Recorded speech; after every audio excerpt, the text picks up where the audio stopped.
You're listening to the AFTERBUZZ TV Network, now the largest new media platform on the web, and your #1 source for after-show entertainment. Very good, team. Job, Z.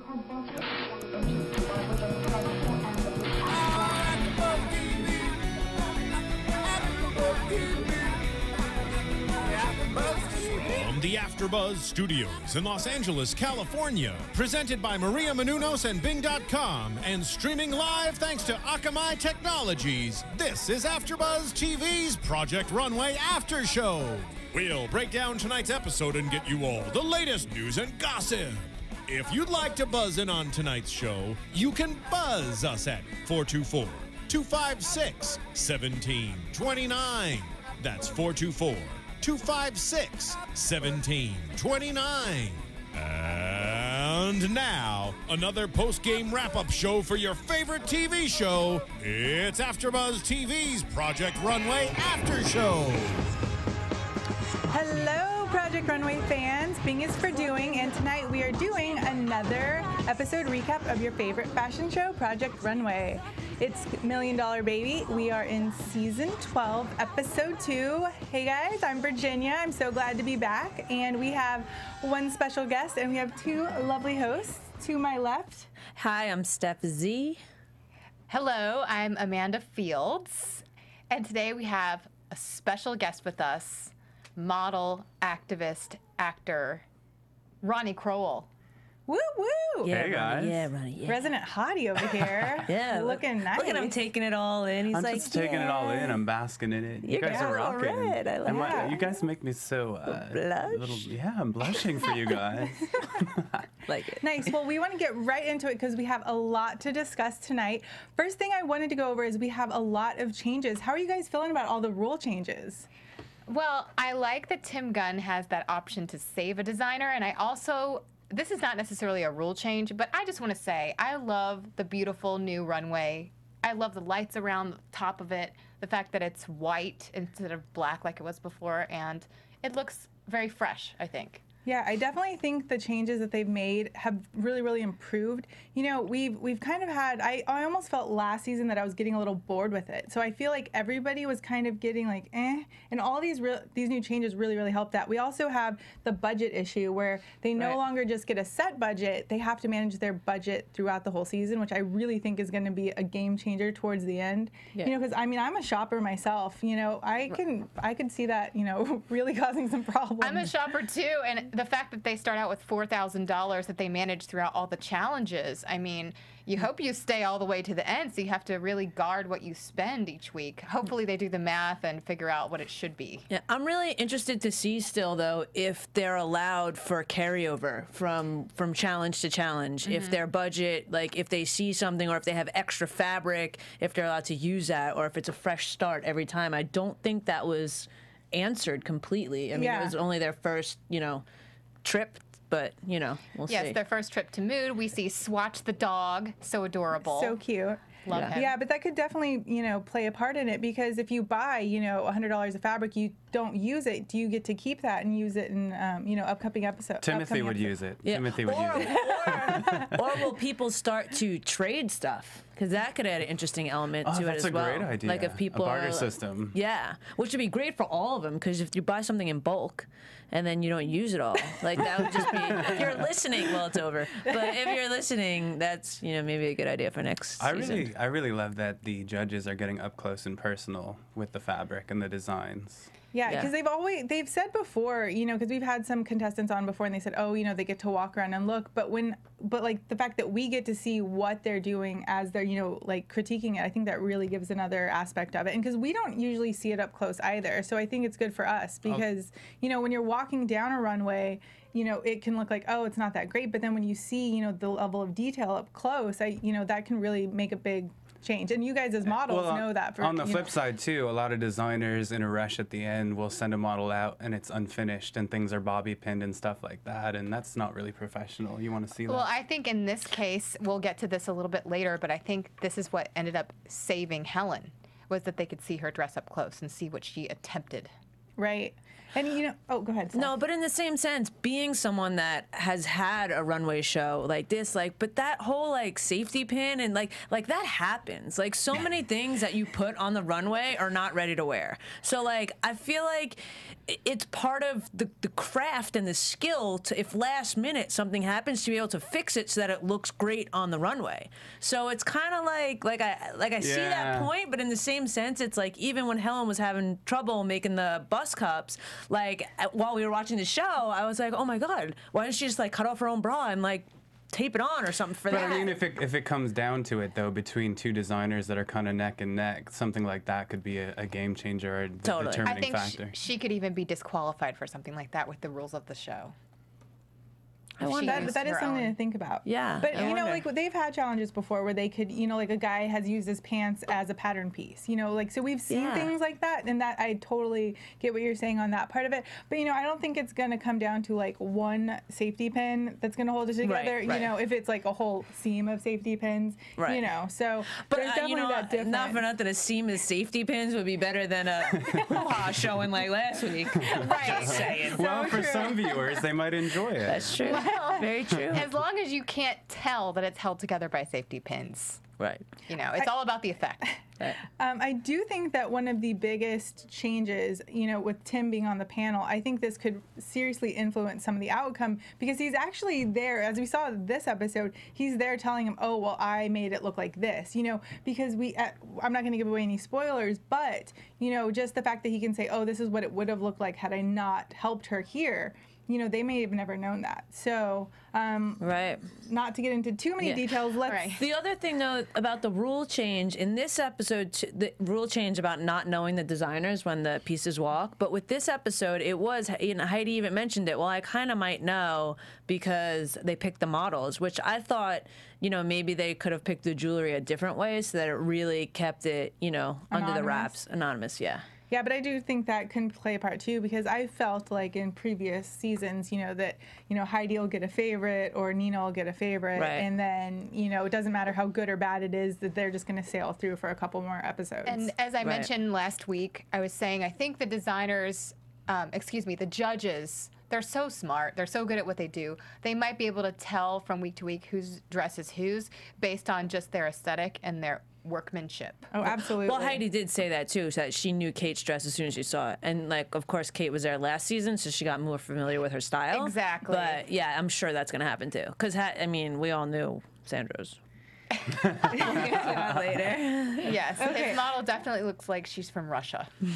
That's for sure. All right, so now that we've kind of done that, let's get right into it. So we see at the beginning of the episode, these guys come in, armored vehicle. We're like, what is going on here? What could they be carrying? And she says $1 million, and I'm thinking, are they designing with money? That was the first, I was like, this is going to be a really weird episode. And Alexandria was even saying, I'm scared. Yeah, it looked a little scary. But then they bring out all these jewels, and, Timothy is like, oh my gosh, he starts freaking out about the jewels and how they have to design. And I'm like, come on, this should be exciting. I just feel like he's a bummer because he doesn't get excited about stuff. Yeah. He is. So anyway, they have all these jewels that are donated that are just gorgeous. I would love to wear this many jewels just one night, $30 million. Yeah, I don't think they're donated. I think they're borrowed. I can't count that high. Yeah. And I have a feeling those security guards were there the entire shoot. Oh, yeah, they were. And there was probably more of them somewhere. I would imagine. With loaded weapons. No, I'm kidding. And I don't think they mentioned who actually designed the jewelry, right? They just said it was from the Diamond the Diamond District. Right. Yes. Right. So Heidi comes out with this button bag, and Kate is very familiar with this. She's like, oh my gosh, is this going to be a team challenge? But lucky for her, it wasn't, and everybody else, because they always groan at those team challenges.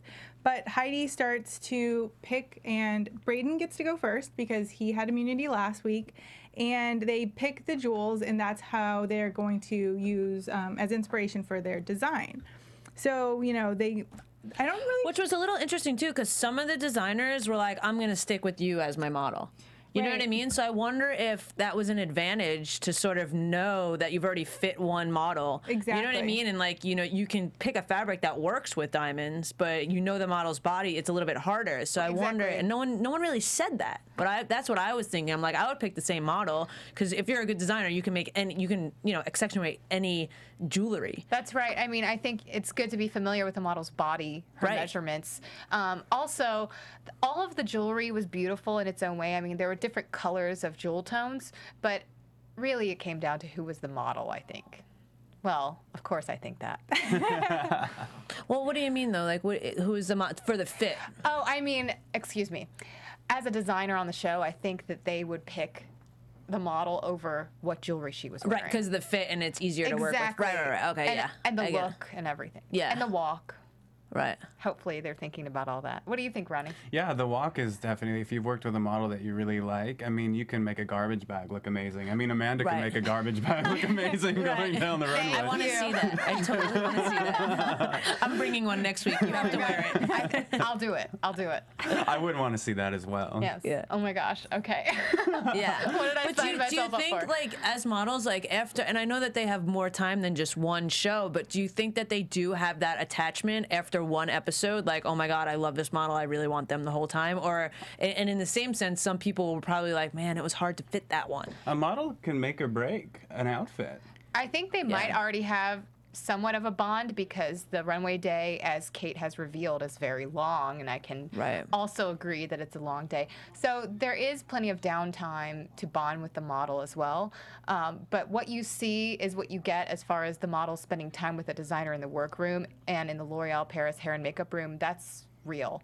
But you know, there is some time where they just get to eat and chat together that's not on camera. So also I think that the designers might have seen one model and said, oh, I wish I had her. Oh, absolutely. Right. I mean, you definitely have seen that in other episodes where they steal models and it causes some drama. Right. But I mean, I feel like for something like this, I don't know. If I was a designer, I would maybe go by the model, but also by the jewels, because I mean, something as like a sapphire or like the emeralds, they're so exquisite, you know, as opposed to just diamonds. I mean, I don't know. I like jewel tones, I'm sure obviously. I always wear them. Did you just diss diamonds? I can't see your finger? Hold me back. Hold me back. I mean, I do like the diamonds, but you know, I like the color. I don't know. Right. Just diamonds. Just diamonds. That was. I know. Oh, Excuse me. Virginia, we know your weakness. Emeralds and rubies. And I also am happy for the model whose name I know escapes me right now, but that she didn't get Timothy again. She was Nastasia. like, yeah, Nastasia was like, I'm getting hair and makeup.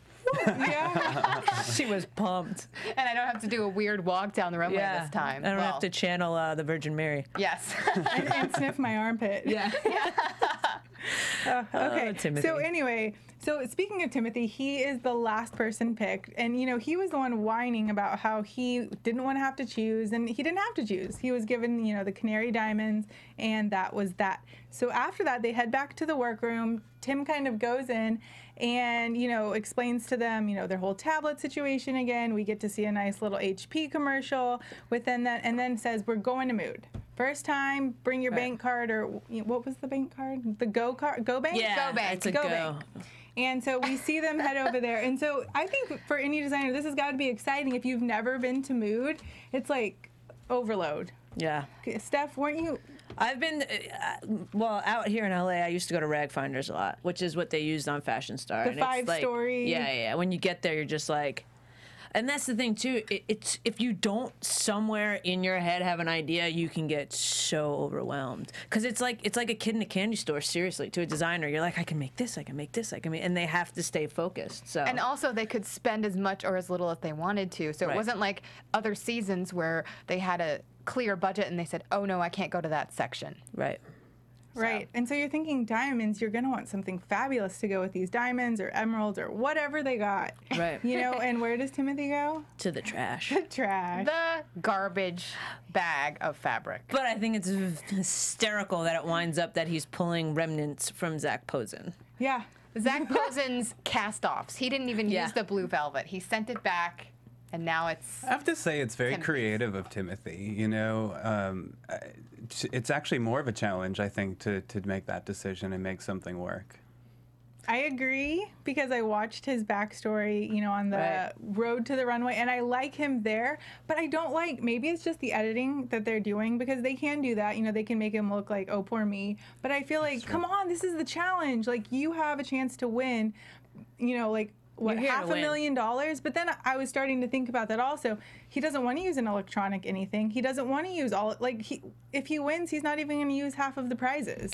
Well, but see, you know, that's so funny. You have a good point there. But for me, because I watched his backstory as well, and I was all about it until Zach Posen kind of ripped him a new one last week and was like, yeah, you're about the so burning. environmental and you're so aware, yet you're burning something. Oh, exactly. So it kind of made me, like, if he did something that was in line with what he was saying more so, or if Zach didn't call him out on that, because I probably wouldn't have thought that. I just would have been like, he's trying to do something good. You know what I mean? But now it's kind of like, he's lost that shtick for me. Yeah. It's like tired Timothy. He's just kind of, okay, what is he going to do this time? He's almost like a sideshow. I'm like, why is he going through the garbage bag? What is he going to put together from all that crazy fabric? And what was with that white fabric that he chose? It didn't go with velvet at all. It was in the trash. It was contrast. It was also in the trash. For a good reason, Timothy. Don't go there. Don't go there next time, please. So did anybody else have anything stand out while they were at Mood other than the cute dog Swatch? Oh, Swatch was so cute. Well, Swatch was awesome.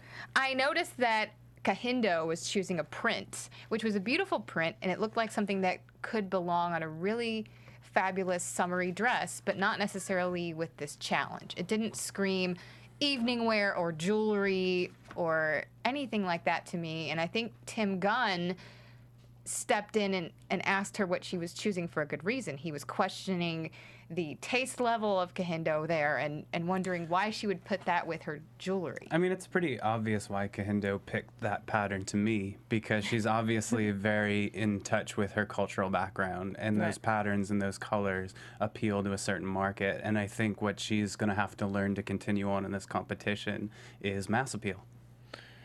I agree with you. I agree with a lot. And the thing is, in her culture, and clearly I don't know it exactly, but you see the patterns with the big jewelry. You know what I mean? Like, I've seen shows, I've seen themes, I've seen, you know, designers do all that stuff. But for something as elegant as this jewelry, like in the beginning, and even when people started sketching, a lot of my worry was, wow, everyone's trying to upstage their jewelry, and it's got to be like a balance, a complementary, right? Because that was what the challenge was, and I don't think that fabric would do that. I didn't think it would. You know, even like thinking about it now, we'll get into it a little more when we talk about the runway, but if Kahindo would have done what Dom's resort wear dress was, I think that would have complemented in that pattern. That would have worked. It would have worked, but you know, she did this, well, we'll talk about it later. Yes. But the print was challenging, I think. Yeah. For anybody. Definitely. I did like it, though. I did too, but I don't know what I would do with it. Yeah, and even at the end when they were looking underneath it, I was like, man, but like, why? Like, that was good. I liked it. I don't understand. I don't know. Maybe, I think my first instinct was it looks like a lining of a handbag instead of a dress. It does. I don't know. It was, their colors were beautiful. And I see how I would be drawn to the colors, but, you know. Yeah. That's what I thought of when she pulled it out, anyway. All right, so let's get back into the workroom. It's a very interesting group of people, I feel like. You know, we have some people bossing other people around, you know, and looking back on it now, it's like, obviously some people are giving information where they don't have time to be doing that. You know, but it's very interesting, the time management skills at the beginning. Well, I thought it was interesting how a lot of designers went straight into it, but they were gung-ho, but not for the right reasons. They went into that sewing room and just, it started to become this fight between Sandro and Ken. I still don't know what they were arguing about, but Justin decided to shut off his hearing aid so he wouldn't have to listen to it. And I thought that was hilarious and great. I love you, Justin. Yeah, I wanted to give him a big high five for that. Yes. Yeah. But Sandro, he just hilarious. Like, I think even more to what you're saying is that Sandro is creating drama for no reason. That's what it seemed like. They didn't seem like Ken did anything to him. And maybe I just have a soft spot for Ken and his bow tie tattoo. But You know what I mean? Like, it wasn't like Ken messed up his sewing machine or did something. You know what I mean? It was like Sandra was reacting to yeah, nothing. well, that's true. It was edited in like they were just arguing. So we might have missed something. They didn't show it. He could have, you know, said some comment about his leopard print shirt and stance. Or his pants. We don't know. Or his pants. You know, like it could have been any of those. I loved that outfit. Well, I loved that Ken said in his interview later, he was like, well, Sandro's just on his period. Yeah. He seems like he is. He's had more meltdowns. I've never seen a man of that size cry like that over a sewing machine, a steamer. Like, what is going on with him? On one side, he's so tough on this exterior and trying to be this Russian, like, tough guy, and then on the other side, he's crying. Oh, sad Borat. Sad Borat. It's very true, though. But then he's got a soft spot for Helen. Wait a minute. Yeah, I think he's got a little crush on Helen. I think so. He likes her rough and tough style. Yeah, her badass got thrown right out the window tonight, though. But they're similar. They're both badass and they're both emotional. But it got thrown right out. Yeah. But this workroom, emotions are high in general because they only had one day for this. And you can tell they haven't slept. Like, they look tired. But it's fascinating to me because on one side they're at each other's throat, on the other side they're the most helpful group I've ever seen because this is a competition and they're all like so kind and courteous to each other. Like, oh, maybe you can just put a little piece here or take a little swatch there. Until Sandra wanted help with the steamer. Oh, the steamer. No one would help him. But he doesn't want to help anyone else. Him and Alexander don't really want to help anyone. Like, even Sue. I mean, yeah, Sue with the sewing machine, like, I mean, I'm Sue fan. Sue's one of my favorites. But the sewing thing, like, she's got to let it go a little bit. Like, she came into the show not knowing how to sew. She should, you know. Well, at least be thankful. Or like, try and, like, you know, get somebody like, hey, like, can you show me how you're doing something? Or give them something. Like, do something to gain the knowledge rather than just make everybody else wrong for you not knowing how to sew. And Sue even said, well, I don't have time to learn how to do this right now. Can someone just do it for me? Which is ridiculous because if you are going on Project Runway, you know you are going to be using a brother sewing machine. They have been saying it for 12 episodes now. So if you don't know how to thread a bobbin for a brother, you have issues. Like, how do you think you're not going to hand sew everything? You're just not. I'm sorry, Sue. I like your aesthetic, but I mean, what palace does she live in that they thread her sewing machines? Like, I don't know who this princess is, it's crazy. She should be using her HP tablet to just Google how to thread a bobbin. Do they have these tablets and no internet? Is that what's going on? Oh, they're not allowed to communicate with the outside world. Exactly. I do know that because when we had Josh in here, they said, like, you can't talk. So they can't get online then. Well, no, because then you could, like, I mean, you know how people are reacting. Then you could look up Wikipedia, Google. Or you could, like, look up sketches, design inspiration. You could Bing how to make a dress. Yes, you could but Bing she's got to, like, barter, like, with her roommate. Like, yo, I'll give you my dinner. Like, teach me how to, like, thread a bobbin. You know what I mean? Like, something's got to give. Sorry, I did go on a tangent about that. I know. I tend to do that. We'll go back. Sue, though, even though she seems to not really know what she's doing with the sewing machine, manages to create incredible dresses every time. Yeah, 2 for 2. I wouldn't help her. Like, if that was my competition, nope, sorry, figure it out. It's a competition for a reason. You're doing She's just putting it on. She knows how to use a sewing machine. Yeah. She's like, how do you do this? Yeah. That's so funny. I actually did think that not about her, and I forgot who it was about, but I was like, I wonder if they're just playing the I don't know card. Maybe it was Helen, but clearly she didn't know. Maybe they're smarter than what they're coming off as. Right. It's a tactic. Damsels in distress. Well, it's all a strategy. It is a competition. Anyway. Okay, so then we have Tim come in, and I feel like everybody always gets a little bit of panic. It is so quiet in that workroom these 2 times that he's come in. It's just like, oh God, he's here. Like, we're behind, and it's like this shock that Tim is there. Like, they don't know that it's coming. Right. But He looked really good though. he did. Yeah, he was rocking the purple tie and hanky. Yeah. His first suit, though, I thought made him look a little pale. Love you, Tim. The first one. The rest Well, maybe it was the light. Who knows? I really, as soon as we saw Braden's sparkly dress, I was like instantly in love. Oh, Braden. You know, it was such a. I loved it. I loved that fabric. Yeah, the fabric was incredible. The fabric. Yes. It gave me really high hopes, you know, and then from his first dress, I was like, oh my gosh, where is this going to go? It went mermaid. It went not cute, but yeah. Well, when Tim was walking around the workroom, I you guys are going to think that I didn't say this because now you've seen the episode. But while we were watching it, he got to Alexander's dress, and Alexander was talking about his dress and showing the sketch. And I just said, oh, Grandma. And then Tim said, it's very granny. And I was like, well, exactly, Tim. And as he walked through the room, I also thought that Helen's dress stood out. I got very excited about it at first. It looked very impressive.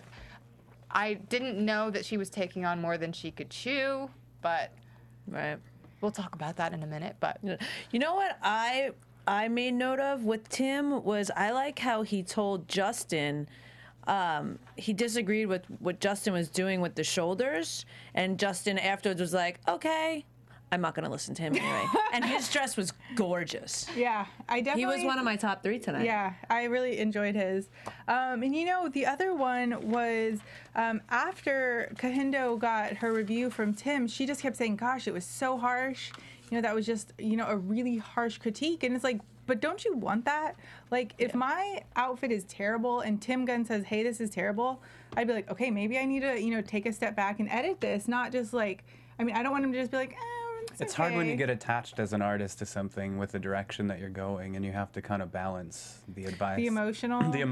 And Yeah. But it's good too, because all these designers, like, if they want to succeed and have a brand, like, they have to learn that. Like, the fashion industry is one of the most critical. It's a terrible industry in a lot of ways. I mean, it's great, but you know what I mean? Like, you have to have a thick skin. And if you're going, excuse me, if you're going to be a fashion designer, as you know, you have to collaborate. And it might not be Tim Gunn, of course, but it could be your co-designer if it's a brand with 2 designers.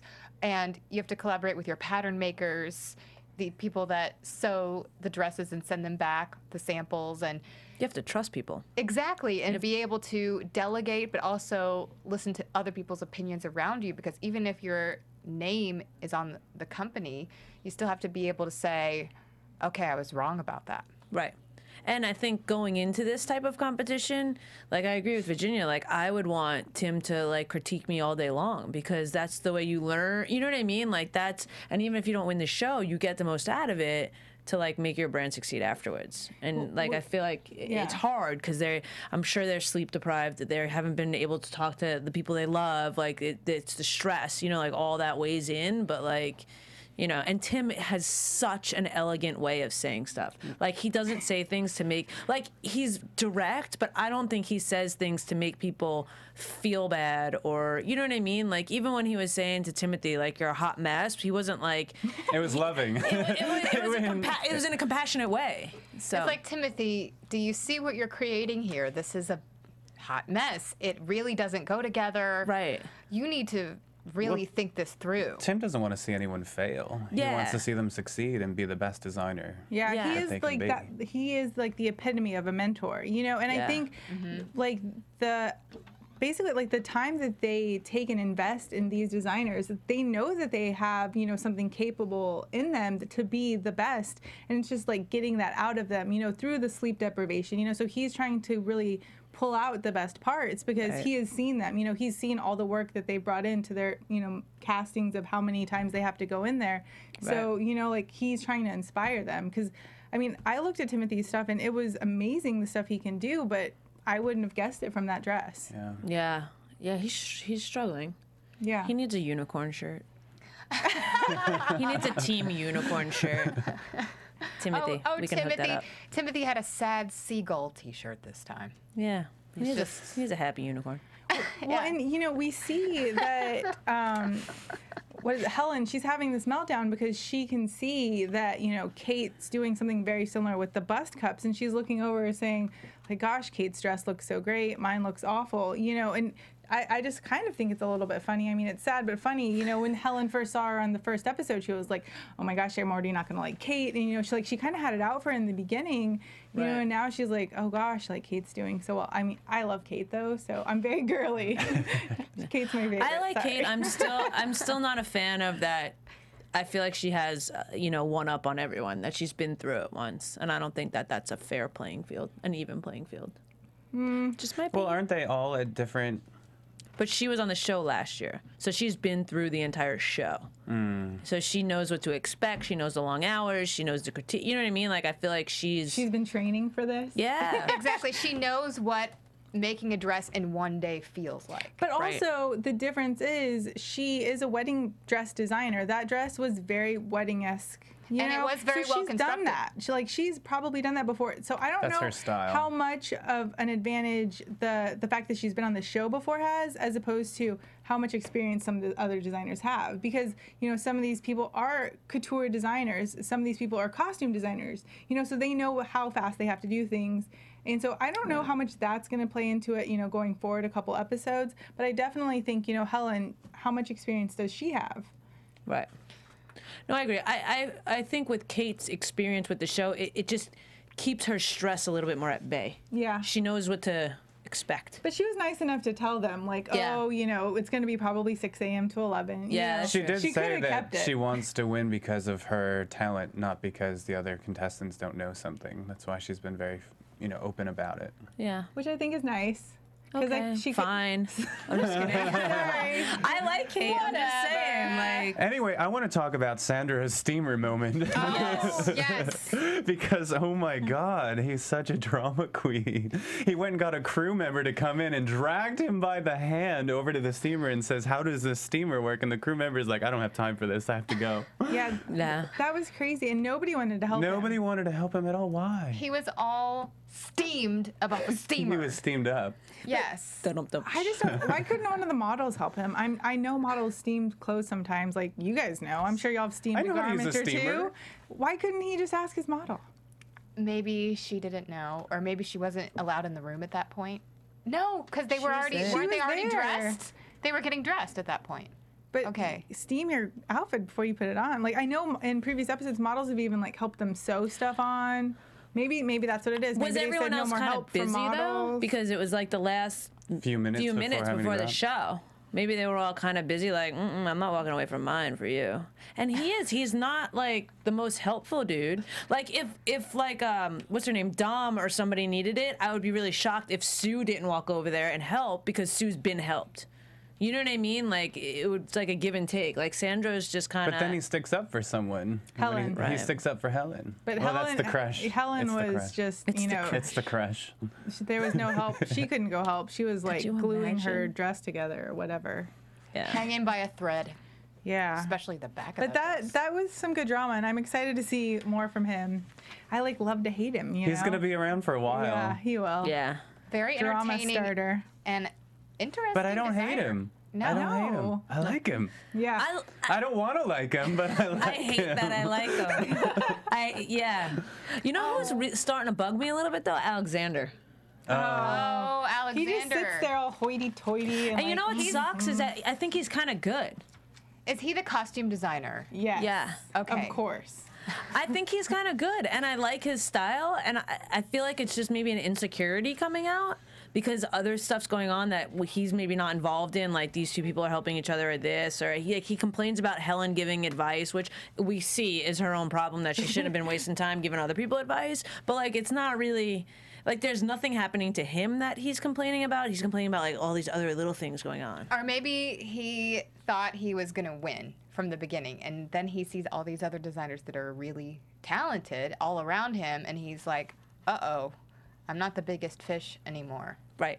So he's maybe panicking a little. It's always interesting in the first couple of episodes, too, compared to later on in the competition, because a lot of these people aren't used to having cameras on them, and you behave a little bit differently initially than you Right. would later on. Yeah, but Yeah. we don't really see a lot from him. You know, I kind of feel like I don't really know him yet. And they do make you answer crazy questions. Like, you know, we've had some of the contestants in here where they're basically like grilling you on, you know, what do you think about this person? What do you think about that? So it might not even really be that. Like, he might just be uncomfortable even talking about that. We don't know. Yeah. So are you guys as excited as I am to talk about the runway? I thought it was pretty impressive tonight. It was gorgeous. Really stunning pieces, and I thought Heidi looked really beautiful. I loved her sexy Victoria's Secret hair, and Always. that's what I thought it looked like. And I liked that she had the leather pants, but I wasn't so sure about the pant length. It was an interesting capri leather pants. Yeah. I liked it with the shoe. That shoe. I mean, I would break my neck in those shoes. I love the shoes. But How do you girls do this? I want to know. I'm anti. I've worn heels maybe 5 times in my life, and I can rock a red bottom like no other. Really? You've got 3 up on me. I've only worn twice. But I don't understand it. I really. feel like I came out of the womb with shoes running. Like Heels? Running with heels. Shoes, or heels. Yeah, I can wear high heels like there's no tomorrow for days, and I literally can run in them. But I just like high heels. They make your legs look good.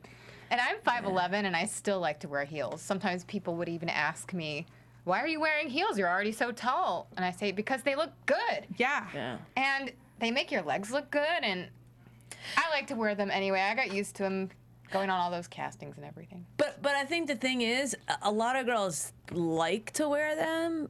But a lot of girls like shouldn't wear them. Yes, thank or you. should practice. Yes, I'm gonna get in trouble because I don't wear them, and everyone's gonna be like, "You don't know." But like some girls just straight up don't know how to walk in heels. I think that's like one of my favorite things people watching is like that girl, because I live right downtown next to Fitum, and I just see those Fitum girls, and I'm like, oh honey, practice. Like, I mean, I don't know. Is it a muscle thing? Is it that you have to build up the leg muscles so that you can walk like they're falling over, like hunchback? I don't know. Maybe start small. Start with a smaller heel. Get a work kitty your way cat up. heel, and work your way up. Or wear wedges. Those are easier. A thick heel on a boot. A chunky heel. Yes, chunky is the way to go. Then you can balance yourself. They're just not comfortable. My poor feet. Wedges are really comfortable. I'm wearing wedges right now. Let's see.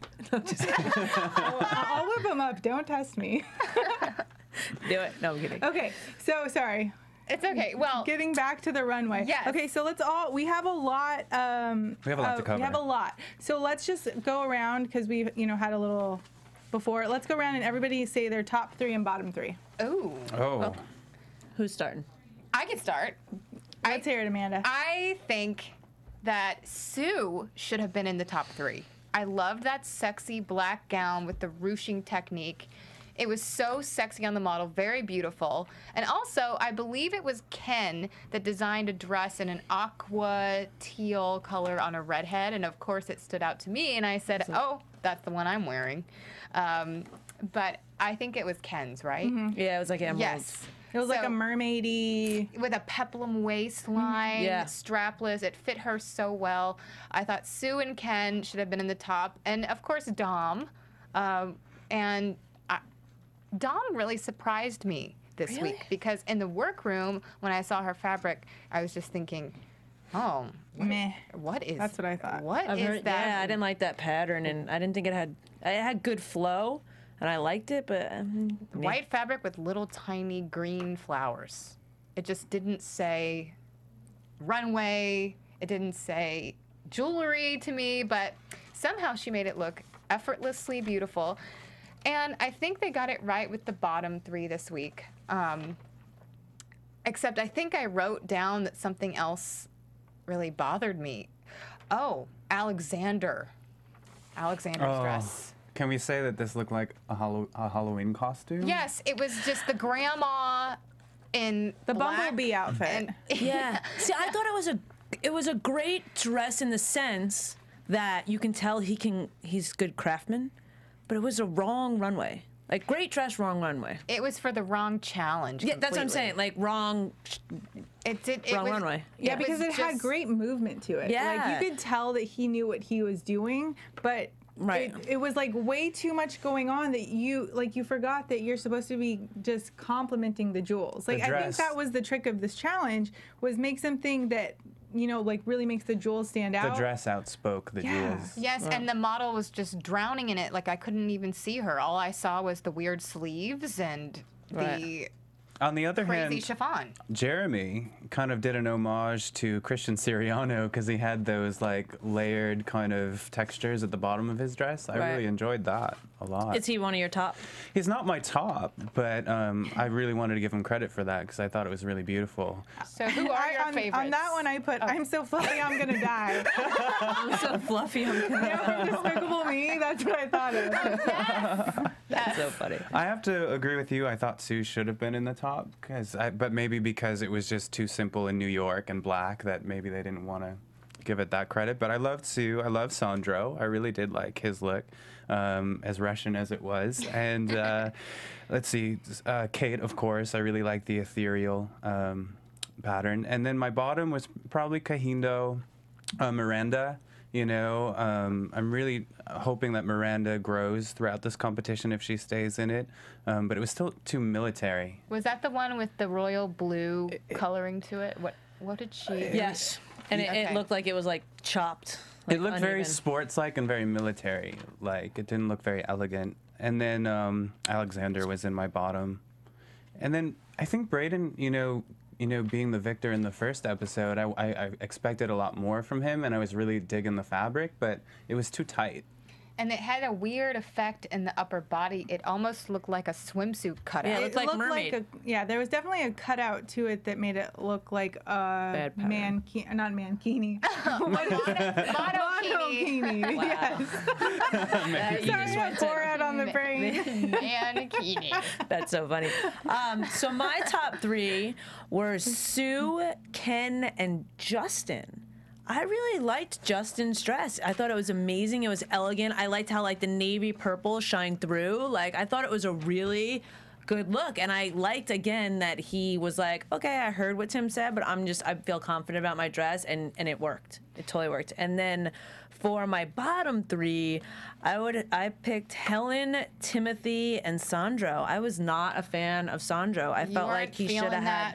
Sexy I feel like there should have been like a hat, like a Scottish, like it was very like soldier, like it didn't work for me. Scottish? And then with Timothy's dress, it was like the razorback in the front was terrible, and it made it so that the neckline, the jewelry like laid an inch under the neckline. And if he would have just made like if he would have kept the white shoulder cuffs or whatever he made and made like just like a scoop neck or something, and then the jewelry would have laid flat on the neck, I thought it would have been way better. He recovered well from when Tim was giving him an initial note, and I think he was taking a risk, you know, and I think as an artist he took a risk, it just didn't work. Right, or when you see the back of the dress in the close-up, if he would have switched the top around, it would have been, and it would have been the white in the front and then the blue velvet with the white in, and then the back was like that, I think he would have been like it would have. He put the dress on backwards. He might have. I mean, if you think about it, razorbacks make your back, if you have a nice back, and all models do, that can make your back look exquisite, you know? Well, didn't Zach Posen say it's called a razorback for a reason, pretty much? Like, where, and exactly, I always think of those questions that Heidi's asking, where are your boobs going to go when it's like that? Like, having big boobs myself, it's like, what bra would you wear with that? They would fall out. Like, there was no place for that. So I know that those are made for models, but that's always my question. What bra would you wear? You do have to think about all different types of women wearing your dresses and making it in multiple sizes if you're going to be a great designer. Yeah. And then with Helen, I mean, Zach Posen's hairy hips comment just, it was kind of the quote of the night for me. Looks like she has hairy hips. Now, to explain that a little bit more, Helen tried to create this effect of laying fabric pieces one on top of the other in a, what would you say, a parallel line on each hip, and probably about 10 pieces of fabric on each hip, and it just accentuated the hips a little bit too much.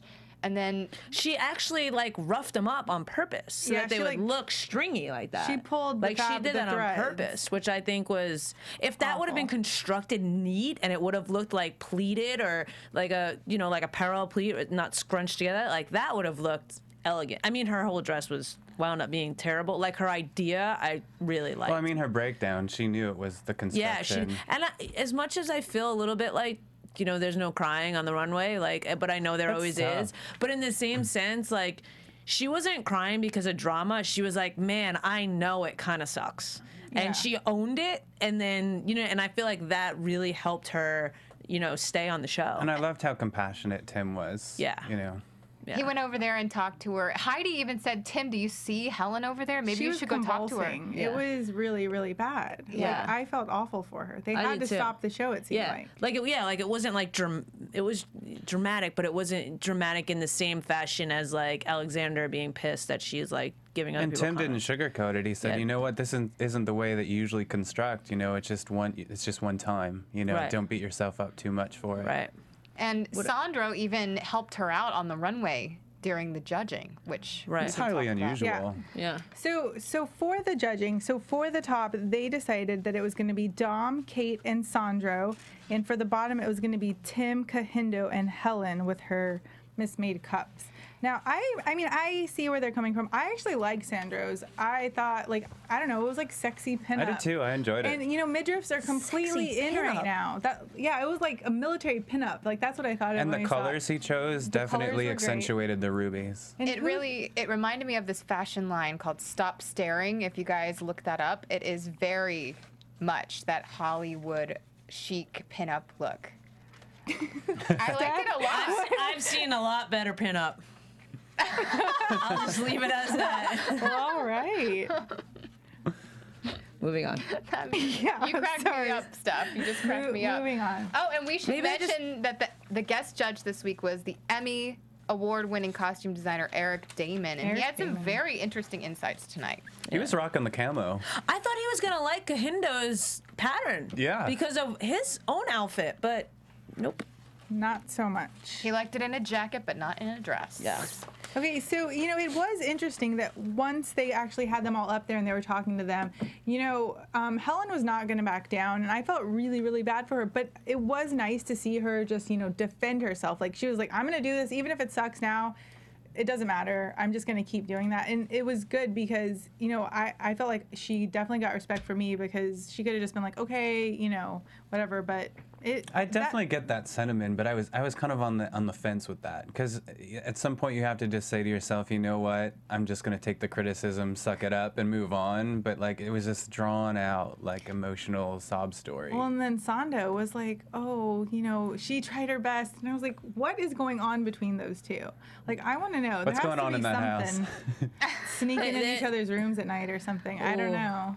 Do you think there's gonna be any relationships happening this season?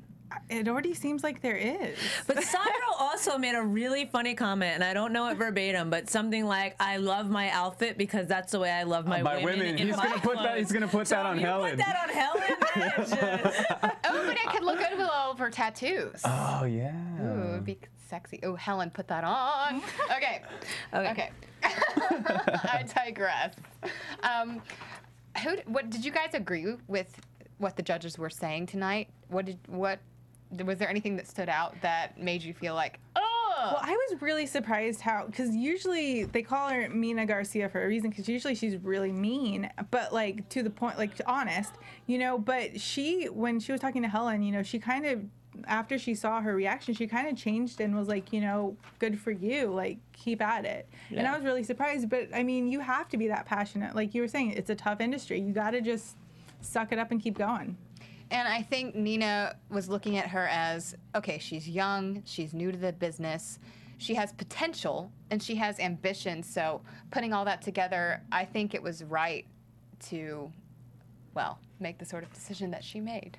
Okay, so we do want to get to our interview with our special guest. So let's wrap this up. So we come to Kate being the winner. Woohoo!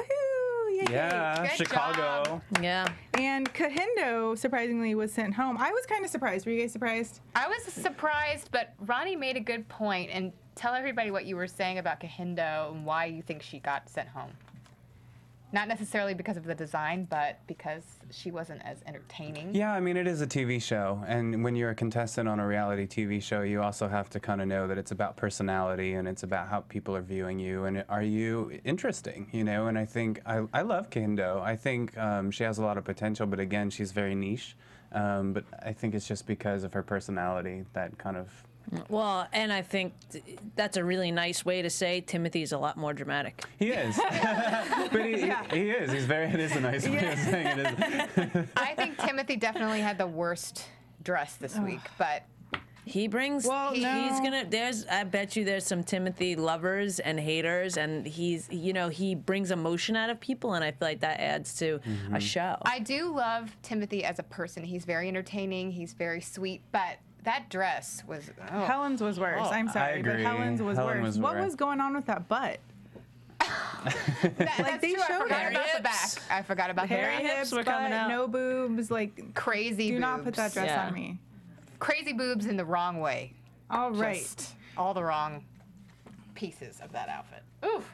So Amanda, you wanna start us off? Yes. So sitting to my left here is the incomparable Ronnie Kroell. He is very special because he was on Make Me a Supermodel, hosted by Tyson Beckford and Nikki Taylor. I can totally see that. Yes. And he made it all the way to being the runner-up and was fan favorite, correct? Yeah. What? actually. Who's there? Yes. And that was an interesting show because it incorporated male models and female models.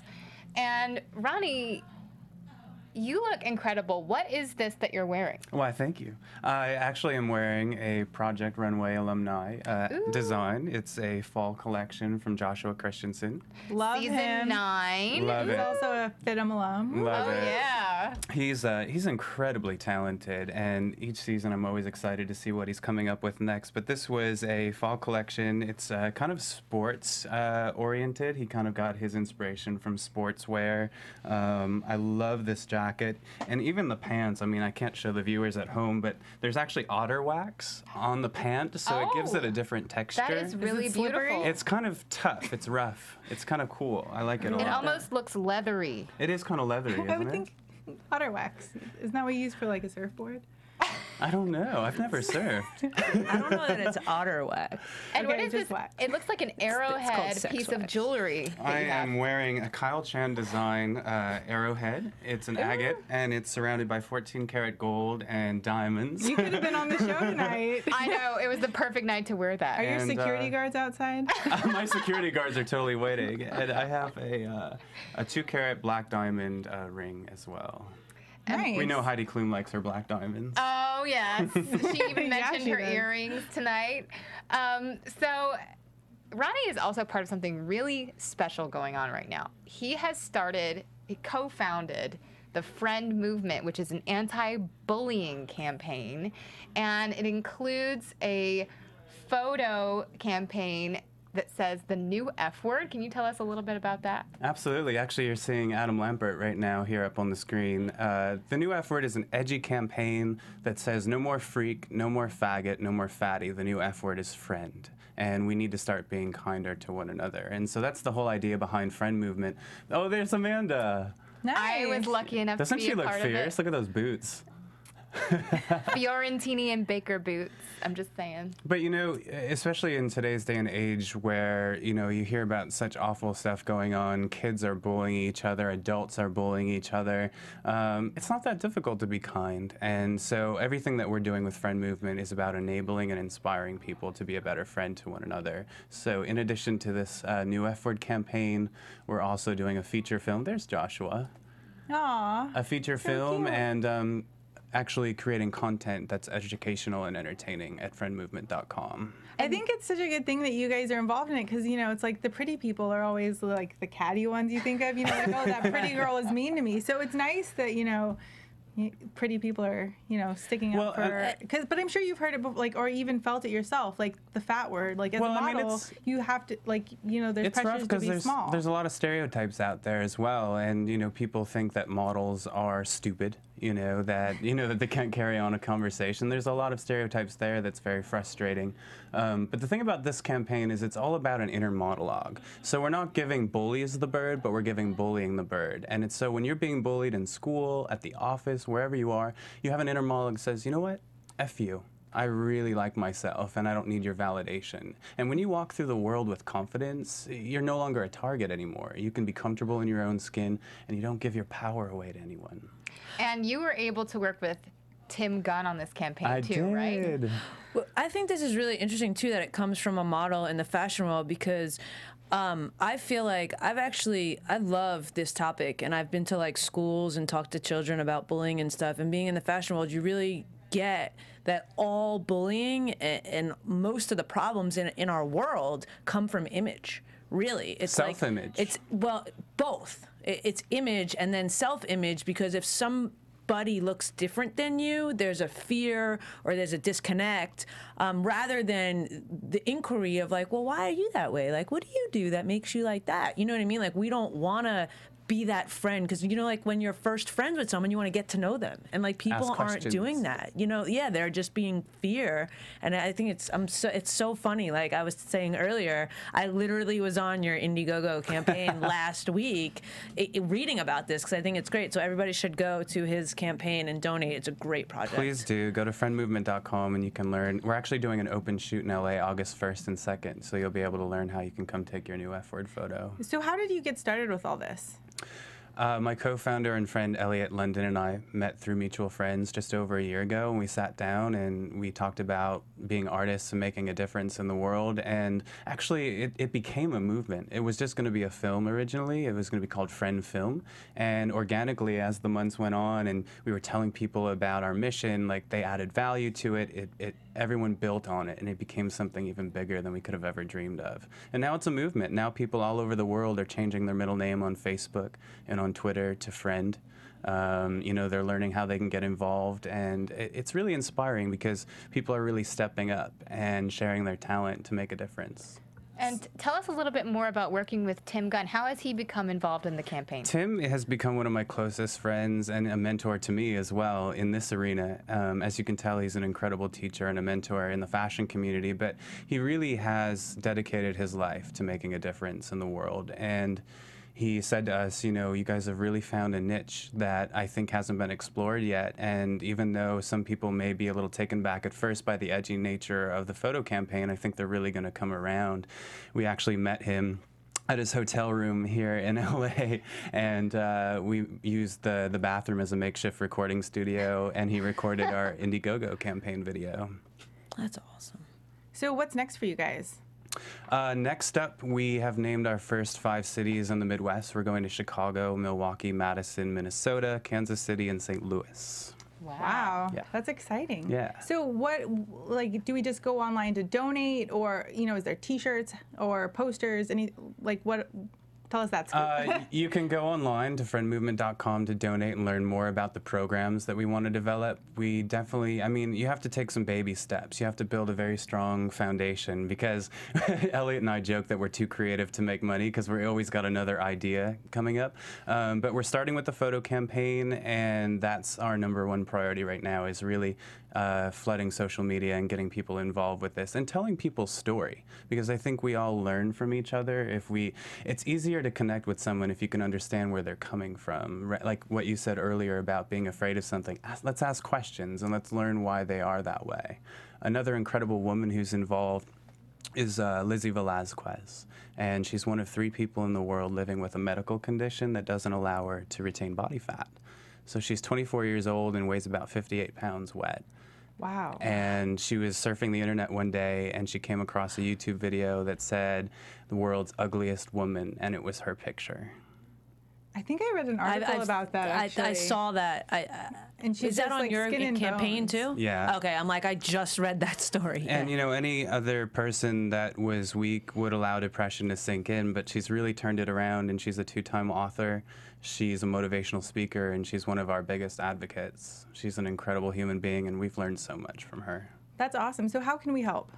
You can help by going online to Friend Movement and donating, telling your friends about Friend Movement, having them change their middle name on Facebook and Twitter to Friend, because it just lends the question, you know, why is your middle name Friend?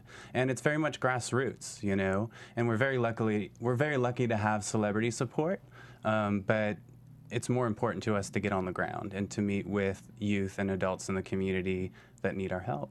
Because, I mean, let's just talk about for one moment the school system in Tennessee. Elliot was on the road and finding inspiration and interviewing kids about being bullied in 2012. And while on the road in Tennessee, he found out about a kid that took his life. He committed suicide. and he was trying to find out more and more about it, but no one in the school administration wanted to talk about it. So this kid, basically, his story got swept under the rug because the administrators didn't want to pour mark on their ability to run the school, and he went to the newspaper, and the newspaper didn't even put so much as an article in there about the loss of life.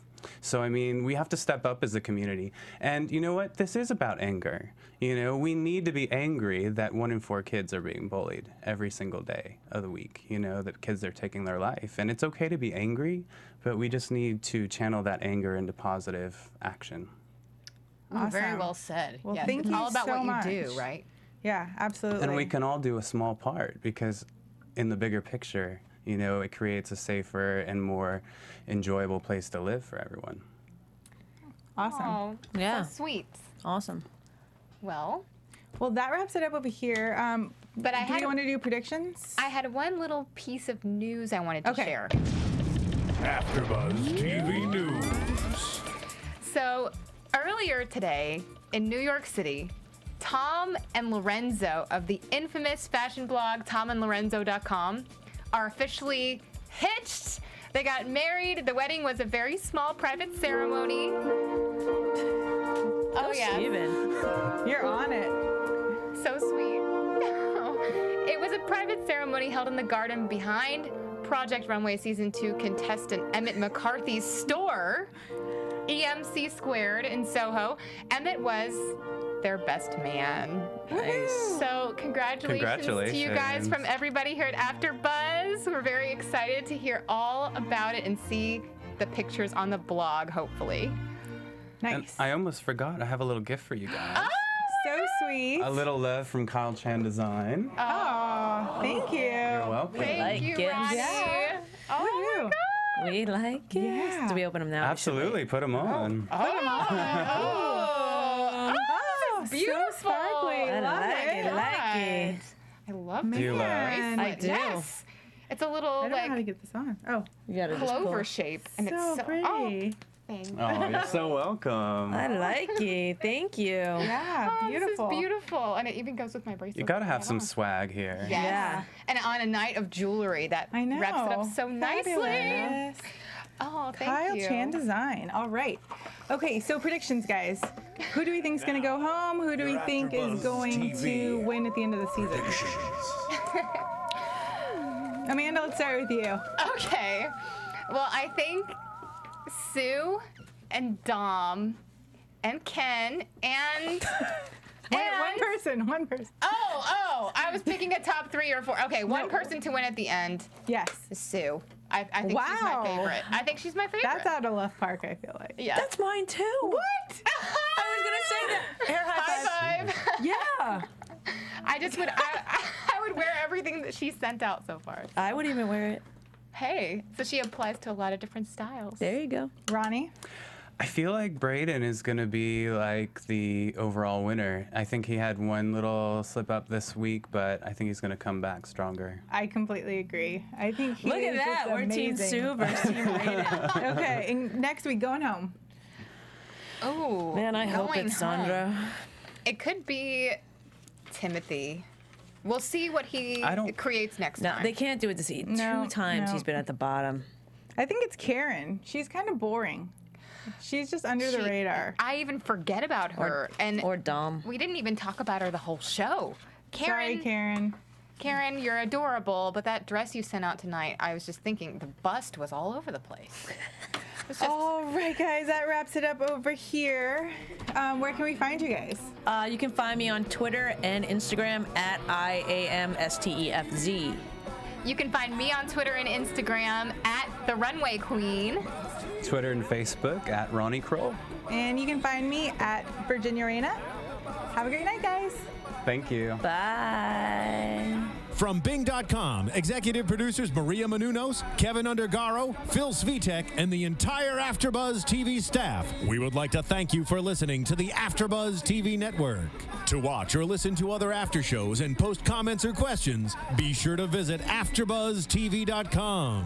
I'm Sir Richard Wentworth, and this has been a presentation of AfterBuzz TV. Buzz you later. Sorry. The views expressed herein are those of the hosts only and do not necessarily reflect the views of AfterBuzz TV or its owners or principals.